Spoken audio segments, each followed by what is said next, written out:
there, I'm Andrea Tilstra. I'm a postdoctoral researcher here at the Leverhulme Center for Demographic Science at the University of Oxford.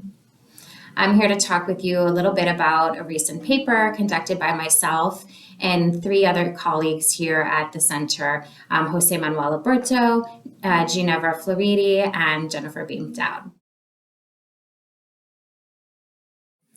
Sure. So this study came about because we were particularly interested in what the consequences of the pandemic were, not just for COVID-related mortality, but for additional causes of death as well.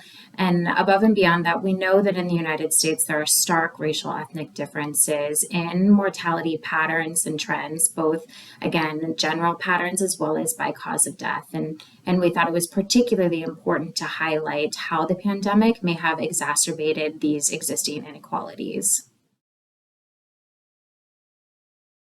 The key finding is something that is likely not too surprising for those familiar with United States mortality, and that is that the pandemic really exacerbated inequalities across racial ethnic groups. In particular, we saw that there was a dramatic reduction in life expectancy for Hispanic persons and for Black persons as well.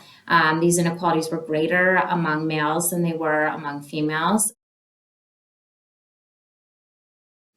The work is particularly important because it falls in line with the strong existing literature in the United States that there are, again, stark racial ethnic differences in health and mortality. And what we saw with the COVID-19 pandemic is that these differences were really exacerbated.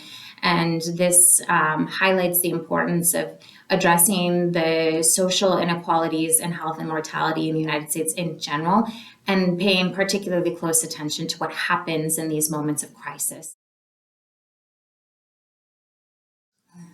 What I'm working on next, I don't want to say it's top secret because it's not, but of course, continuing mortality-related research in one line, hoping to look a little bit at educational differences in mortality in recent years in the United States, as well as looking at similar patterns to what we did in this paper in the United Kingdom.